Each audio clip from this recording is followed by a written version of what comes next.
भारतीय communist party के बिहार राज्य के 24वें राज्य सम्मेलन पर धोरैया की क्रांतिकारी धरती पर मौजूद तमाम बांका और भागलपुर से आए हुए हमारे क्रांतिकारी नौजवान दोस्तों, किसानों, मजदूर भाइयों, महिलाओं, लाल वर्दीधारी हमारे जनसेवा दल के लोगों, मंच पर बैठे भारतीय कम्युनिस्ट पार्टी के राष्ट्रीय सचिव साथी डी राजा, पार्टी के राष्ट्रीय सेक्रेटरी साथी रमेंद्र कुमार, पार्टी की राष्ट्रीय कार्यकारिणी के सदस्य साथी नागेंद्र ओझा,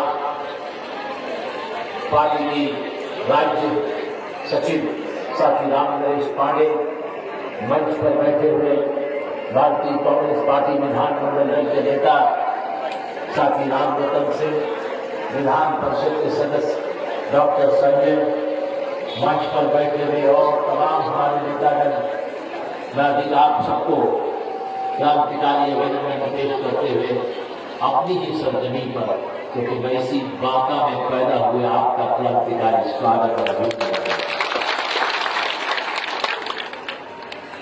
वक्त बदल रहा है। हम जानते हैं कि आपकी आंखों में आशाओं के बड़े बड़े सपने, और मेरा ये मानना है कि जो लोग सपने नहीं देखा करते वो समाज नहीं बनाया करते। ये धरती आज भी कॉमरेड वासुदेव यादव को याद करती है, इसलिए याद करती है कि कॉमरेड वासुदेव यादव ने आज से 40, 45, 50 साल पहले इस इलाके में गरीब गुरबा, छोटे मछोले सीमांत किसान, गरीब पिछड़े किसान, दलितों और अकलियतों के बीच में इंसाफ की लड़ाई का सपना पैदा किया था, और इसलिए वो उनके मसीहा बन गए थे। इसलिए लोगों की आंखों में वो खटक गए, उनको लोगों ने मार दिया। लेकिन आज जिन लोगों ने उनको मारा था, देख लो, इंसान की मौत तो होती है लेकिन विचारों की मौत कभी नहीं होती। आज कॉमरेड वासुदेव यादव से ज्यादा मजबूत उनके विचारों की पौध इस पूरे इलाके में फैल गई। कॉमरेड संजय, जो हमारी सभा के अध्यक्ष हैं, लगातार उस काम को आगे लेकर के बढ़ रहे हैं। काम आसान नहीं है। कल तक बिहार में उन्हीं की सरकार थी जिनकी दिल्ली में सरकार थी। अच्छा हुआ भारतीय कम्युनिस्ट पार्टी के प्रयासों से, कम्युनिस्टों के प्रयासों से, प्रगतिशील लोगों के प्रयासों से, हम सब और आपके अरमानों से, आपकी दुआओं से नीतीश बाबू ने उन जालिमों का साथ छोड़ा और किसानों और मजदूरों को हाथ पकड़ने का फैसला।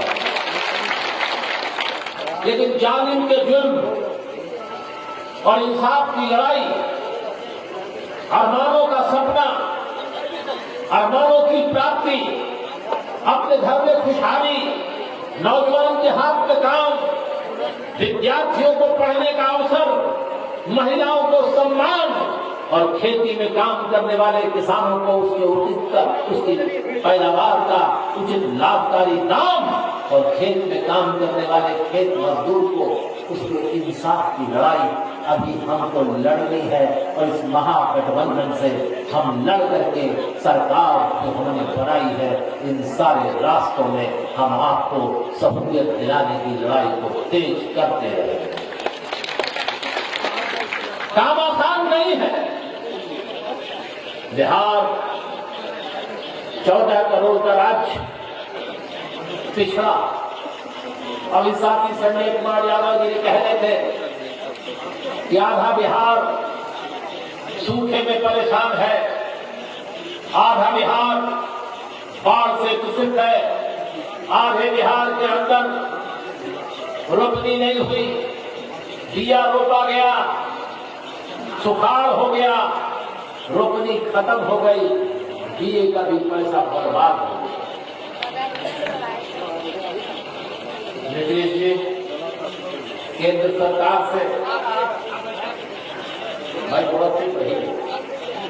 केंद्र सरकार से रामनरेश पांडे जी, केंद्र सरकार से आप बातचीत करने के लिए हमारे वरिष्ठ नेता यहाँ पूर्व सांसद शत्रुघ्न प्रसाद सिंह जी मौजूद है। उनसे कहना चाहता हूँ, अध्यापकों के अप्रियतम नेता है, कि जाइए नीतीश जी के नेतृत्व में एक बड़ा प्रतिनिधिमंडल देकर कहिए कि बिहार सूख गया, बिहार बाढ़ की चपेट में है, केंद्र सरकार का खजाना सिर्फ अंबानी और अडानी के लिए मत खोलो, गांव के किसान और मजदूरों के लिए भी खोलो।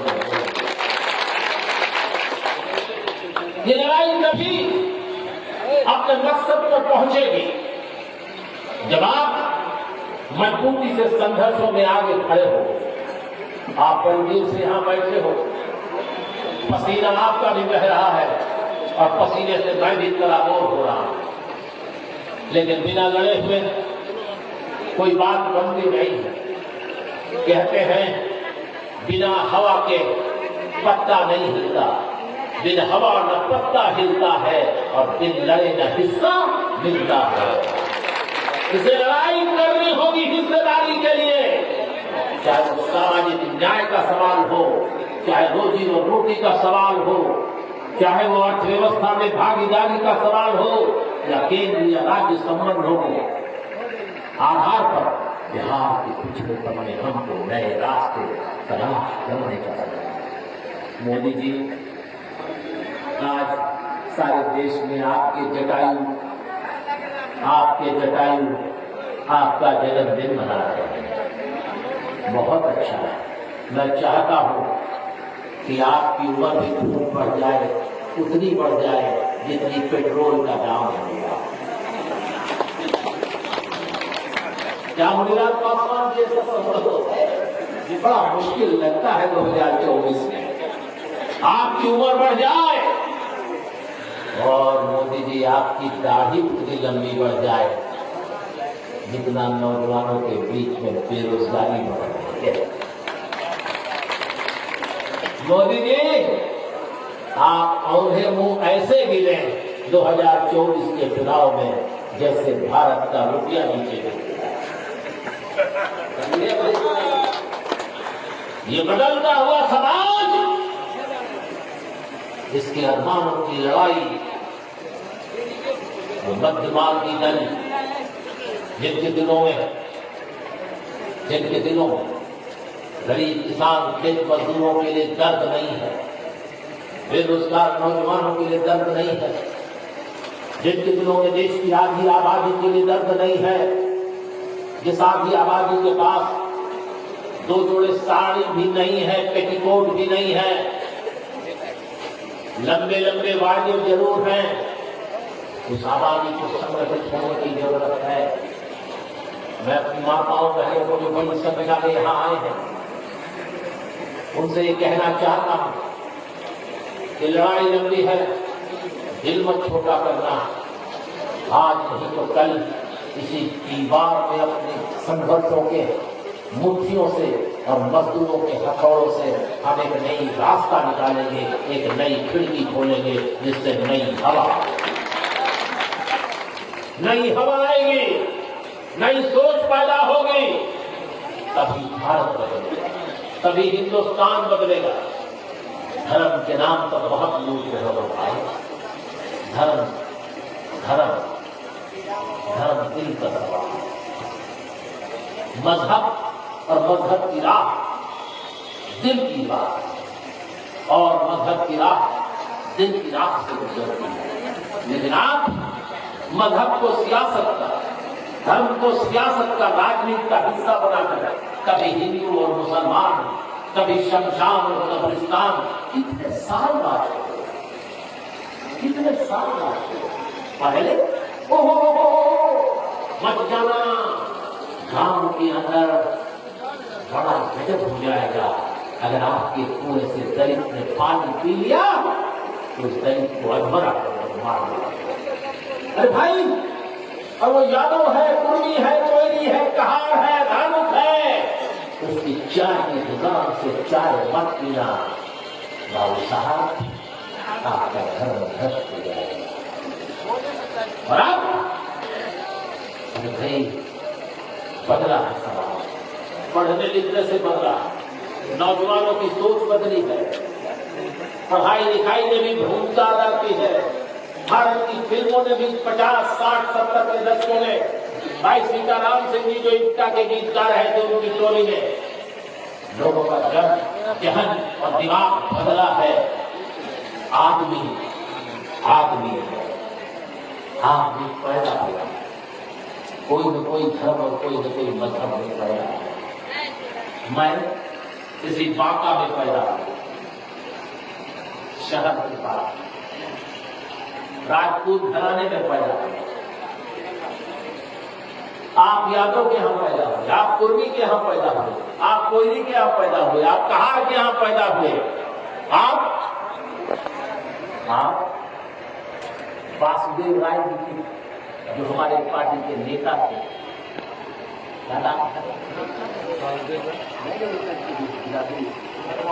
तो अखबार बिरादरी में पैदा हुए। वो इस्लाम के मानने वाले परिवार में पैदा हुए ना, अपनी माँ की पेट से पैदा हुए। क्या कोई अलग रास्ता है माँ की पेट से पैदा होने का? चाहे वो भटवार हो, चाहे यादव हो, या कुर्मी हो, या कोयली हो, या शेख हो, सैयद हो, पठान हो, या अंसारी हो, या ठाकुर हो, या ब्राह्मण हो, या राजपूत हो, पैदा तो अपनी माँ की पेट से होगा। क्या हमने अपना धर्म और अपना जाति तय किया था? नहीं। आपने भी अपना धर्म और अपना जाति तय किया था। आप पैदा हुए अपने माँ बाप के पेट से, आप अपनी माँ के पेट से पैदा हुए। आप जब बड़े हुए तो आपकी माँ ने बताया कि बाबू तुम्हारा ये धर्म है। मुझे याद है मैं जब घर में पूजा होती थी तो मैं खड़ा हो जाता था। मुझे नहीं मालूम 3-4 साल का था, मैं इसलिए खड़ा होता था कि पूजा हो जाने के बाद एक बतासा मिले। बड़ा हुआ तो मेरी माँ ने बताया कि तुम हिंदू हो, थोड़ा बड़ा हुआ तो बताया तुम क्षत्रिय हो। यही बात तुम्हारी आपके माता पिता ने बताई होगी। हमने ये कुर्ता मैंने अपने रंग के हिसाब से खरीदा, अपनी पसंद के हिसाब से खरीदा है, लेकिन अपनी जाति और धर्म मैंने अपने पसंद से नहीं की है। इसलिए फिर काहे का लड़ना, फिर काहे का फिरना, फिर काहे कहते हो हिंदू और मुसलमान? हम सब एक आदमी हो तो निकाल दो। 14 करोड़ मुसलमानों को, 18 करोड़ दलितों को, 10 से ज्यादा करोड़ आदिवासियों को, 54% देश के दलितों को और दूसरी जातियों के लोगों को क्या हम भारत के समाज से निकाल सकते हैं? नहीं निकाल सकते। तो क्या हम प्यार और मोहब्बत से रह नहीं सकते? आजादी की लड़ाई में सब एक साथ थे। मुझे याद आ रहा है इसे भागलपुर के अंदर जब बांका इसका हिस्सा था, वासुदेव यादव जी, कॉमरेड रामेश्वर प्रसाद जी, वो कॉमरेड अंबिका प्रसाद ढपली बजा के गाना गाते थे, जो 8-8 बार 35 से एमएलए हुए। इसी जगह धरैया से अलग हट गए, वो बात अलग है। कम्युनिस्ट पार्टी आपने नरेश प्रसाद को 6 बार एमएलए बनाया था। भूल नहीं सकते हम कॉमरेड मकेश्वर सिंह को, अमर सिंह के, अमरपुर के। हम भूल नहीं सकते मणि राम गुरु जी को, जो 3 बार एमएलए हुए लोगछिया से। हम भूल नहीं सकते साथी नागेश्वर सिंह को, जो पहले कम्युनिस्ट हुए थे इसी जिले में। कहां से? सहोला से। हम भूल नहीं सकते अपने उन साथियों को। हम कैसे भूल जाए जिन्होंने गांव के बहियाल में, मकई के खेतों में रामेश्वर नाथ शर्मा ने, रामेश्वर नाथ तिवारी ने, लोकचंद कुंवर ने, इन सब लोगों ने मिलकर के हरिजनों को, दलितों को, खेत मजदूरों को, पिछड़ों को, अकलियतों को इकट्ठा करके उनके हक और हुकूक की लड़ाई लड़ी थी। पर क्या कहते थे सामंत? अरे ओहो, ललका झंडा, ये तो बदलाव की पार्टी है, गांव के बाहर की पार्टी। ये पार्टी दलितों की पार्टी है, ये पार्टी पिछड़ों की पार्टी है, ये पार्टी धर्म की विरोधी पार्टी है। हम आज कहना चाहते हैं, न तो हम धर्म के खिलाफ हैं, न जातियों के खिलाफ हैं। हम इस देश में आर्थिक असमानता और शोषण और गैर बराबरी के खिलाफ हैं, और जब तक गैर बराबरी रहेगी हम लड़ते रहेंगे, संघर्ष करते रहेंगे, कोई हमें रोक नहीं। हम भूल जाएंगे इसी जगतपुर के चप्पल पहने हुए मनी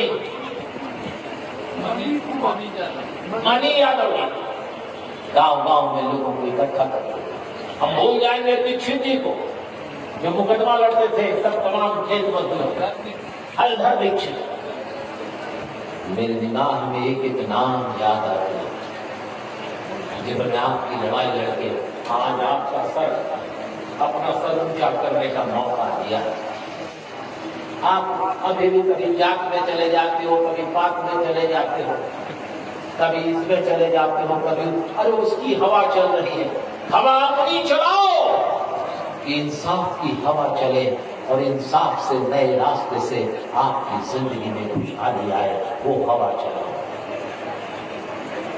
एक अंजुमन में कोई कहते हैं इस हर आदमी चिराग जलाता है, चिराग वो जलाओ जो सभी के काम में। बड़ा अंधेरा, बहुत अंधेरा है दिल्ली में। दिल्ली की सरकार अंधेरों की सरकार है। दिल्ली की सरकार गरीबों के ऊपर हमला कर रही है। जरा पढ़े लिखे नौजवानों, जरा सामान जो खरीदते हो उसका प्राइस लिस्ट कर देखो। पहले 10 रुपए का कोलगेट का सामान, एक कोलगेट का टूथपेस्ट खरीदते थे, 10 रुपया लिखा रहता था। इतना छोटा था कोलगेट, 25 ग्राम। अब उसको उठाकर देखो, वो 10 ही रुपए का है, लेकिन 25 ग्राम से घट करके वो 17 ग्राम। ये है मोदी जी का डंडी मार कार्यक्रम। ये वैसे ही है जैसे 50 किलो की यूरिया की बोरी 45 किलो की। बोलो कम और बोलो कम, यही है भारतीय जनता पार्टी का असली षड्यंत्र। आप देखो पहले टाइगर बिस्कुट कितने का मिलता था? 2 रुपए का मिलता था, दाम बढ़ा दिया, 65 ग्राम होता था, घट करके 48 ग्राम हो गया। दाम 5 बढ़ता जा रहा है। ये अंधेर नगरी चौपट राजा, टके से भाजी और टके से भाजी। मेहनत मशक्कत करके खेत मजदूर 200 रुपए पा करके गांव में जाएगा, धोरैया की बाजार में आटा खरीदेगा, चावल खरीदेगा, दाल खरीदेगा, 10 रुपए का सरसों का तेल खरीदेगा, 5 रुपए का मसाला खरीदेगा, उस पर जीएसटी टैक्स देगा। आप सोचिए, ये आटा जो खरीद रहे हैं, इस आटा को खरीदने पर आपका सरकार को 5% जीएसटी देना है। खाने के आटा, रोटी पर जीएसटी टैक्स है। और अगर आप भागलपुर और पटना में हीरा खरीदने जाओगे तो उस पर टैक्स 1.5%, सिर्फ 1.5%। ये क्या हो रहा है देश में? ये हालात अगर ज्यादा दिन चलते रहेंगे तो जनसेवा दल के कार्यकर्ताओं संगठित हो, जो हिंदू और मुसलमान पर लड़ाई लड़ाने की कोशिश करते हैं, उनके खिलाफ तैयार हो और सर फोड़ दो उनका, जो हीरे पर टैक्स नहीं देते। बराबरी की लड़ाई, नए भारत को बढ़ाने की लड़ाई, आर्थिक असमानता के खिलाफ लड़ाई, नए सवेरे को लाने की लड़ाई।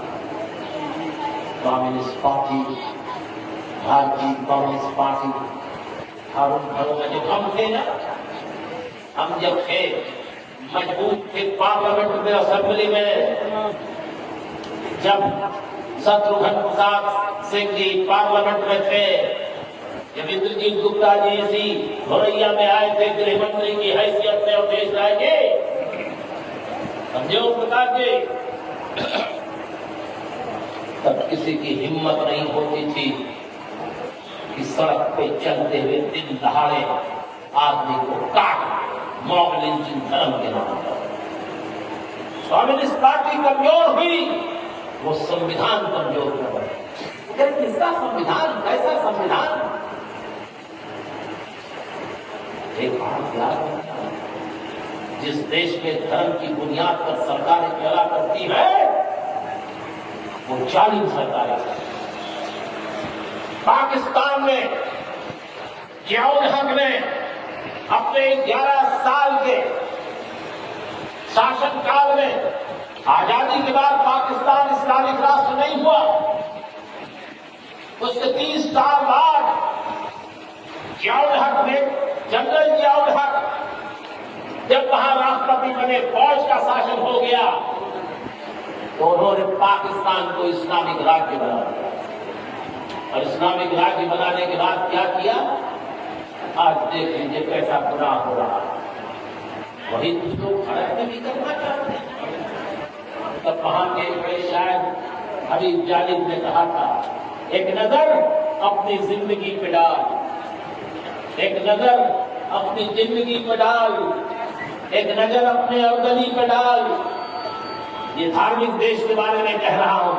एक नजर अपनी जिंदगी पे डाल मोदी जी, एक नजर अपनी जिंदगी पे डाल। बहस हो रही है कि राहुल गांधी 41,000 रुपए की टी शर्ट पहन करके पद यात्रा कर रहा है, लेकिन मोदी जी आपको 10 लाख का सूट जिसमें सोने के धागे से सिलाई करवाते हो, लोग भूल गए क्या? एक नजर अपनी जिंदगी पे डाल, एक नजर अपने अर्दली पे डाल, हौसला खुद हो जाएगा महसूस, यूं न निकाल संविधान का जुलूस निकाल रहे हैं। हमें इस देश के संविधान को बचाना है। संविधान बचेगा तो आप, ये देश की खेती को बर्बाद करना चाहते हैं अंबानी और अडानी के हाथ में।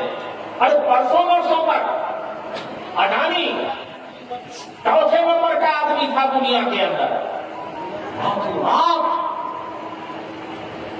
मोदी जी की कृपा से वो नंबर 2 पर पहुंच गया है, दुनिया का सबसे बड़ी वाला। 11 बंदरगाह भारत के हमारे आपके पैसे से बने, 17 बंदरगाह बेच दिए मोदी जी ने, अडानी ने। 11 हवाई अड्डे बेच दिए, रेलवे के किनारे की जमीनें सब बेच रहे हैं। पहले रेलवे की जमीन बेची नहीं बेचने की इजाजत थी, सिर्फ 5 साल के लिए पट्टा देने की थी। 7 सितंबर को प्रधानमंत्री जी ने कैबिनेट की बैठक में अब 35 साल के लिए रेलवे की जमीन दे दी है। पहले 6% टैक्स था, अब उसको घटाकर 1.5% टैक्स। मैं ज्यादा मैं देख रहा हूँ, आप काफी देख रहे हैं, लेकिन मेरी आदत है, मैं क्या करूँ, मैं ऐसी जगह पर बोलने से बड़ा परेशान हो जाता हूँ। बेताब आत्माओं के बीच में बोलते हुए भी परेशानी हो रही है। मैं बंद कर रहा हूँ, तो बोलने में बहुत साफ गोई से बोलता हूँ, घबराता नहीं, क्योंकि मैं किसी पद, किसी स्थान, किसी चीज का लोलुप नहीं, मेहनत करके काम करता हूँ। इसलिए मैं कह रहा हूँ कि इस देश के किसानों की जमीन पर कब्जा होने वाला है। मजदूर तो तबाह हो गए, निकाले जा रहे हैं, छटनी, बेगारी, ताला बंदी, रास्ता एक के बाद एक बैंक बेचे जा रहे हैं, एक के बाद एक सार्वजनिक क्षेत्र बेचे जा रहे हैं, उद्योग बेचे जा रहे हैं, रेल बेचा जा रहा, फेल बेचा रहा, कल को एनटीपीसी का हलगांव बिक जाएगा। परमानेंट नौकरी अब नहीं है, वहां संविदा पर नौकरी है, सरकारी नौकरियों में जगह नहीं है। नौजवान दोस्तों, कहां फंसे हो? बुजुर्गों, जरा अपने बेटों को समझाओ, लड़ाई नहीं लड़ोगे तो जिंदगी बदलेगी नहीं। ये कटरीना कैफ को देख करके तुम्हारी जिंदगी नहीं बदलेगी, समझे? ये हीरोइनों को देख करके और खूब चिपकी हुई पैंट एकदम नीचे तक पर बांधने से तुम्हारी जिंदगी में कोई परिवर्तन नहीं आने वाला है। इसलिए मुख का डंडा और ललका झंडा उठाओ। मुख का डंडा और ललका झंडा उठाकर ऐ बांका के लोगों, साथी संजय यादव के साथ खड़े हो। कम्युनिस्ट पार्टी ने आपको, ये जमीन आपकी नहीं थी, ये सामंतों की थी, इस साहू प्रवक्ता की जमीन थी रविंद्र जी, तो कम्युनिस्ट पार्टी ने लड़कर के आपको दिलाया। आइए, आज उस क्षेत्र आपके पास जमाबंदी नहीं थी, आप मालिक नहीं थे। कांग्रेस पार्टी ने 52 से लेकर लड़ाई लड़ते हुए नारा दिया था 1952 से, धरती नहीं धनवानों की, है मजदूर किसानों की, जो धरती को जोते हुए वो धरती का मालिक। आज भी नारा सही है। अडानी और अंबानी के हाथों देश की जमीन बेचने का मोदी जी आपका सपना हम पूरे नहीं होने देंगे। महाभारत होगा, कुरुक्षेत्र होगा, एक भी जमीन अपने बाप दादा की लोग नहीं छोड़ेंगे। भारत की आजादी और भारत की आर्थिक आजादी हम तबाह और बर्बाद नहीं होने देंगे। आइए, एक मजबूत कम्युनिस्ट पार्टी को आओ। ये पार्टी अब्दुल कुमार जान की नहीं है, राम नरेश पांडे जी की नहीं है, ये पार्टी डी राजा की नहीं है, ये पार्टी संजय यादव की नहीं है, ये पार्टी मोतीलाल पासवान की नहीं है, ये पार्टी वासुदेव यादव जी की नहीं थी, वासुदेव राय जी की भी नहीं थी। ये पार्टी गरीब, किसान, मजदूर, नौजवान, इंसाफ पसंद लोग, अकलियतों की पार्टी है। इसलिए आओ, पार्टी के दरवाजे आपके लिए खुले हैं। आओ, नया रास्ता बनाएंगे और मायूस कभी मत होना। आज जितना भी जुल्म है, जुल्म बर्दाश्त करें। इसीलिए मैं अवधेश राय जी और शत्रुघ्न बाबू कहा करता हूं अक्सर कि गम की अकेली रात में दिल की लगी से प्यार कर और सुबह जरूर आएगी, सुबह का इंतजार कर। जय हिंद।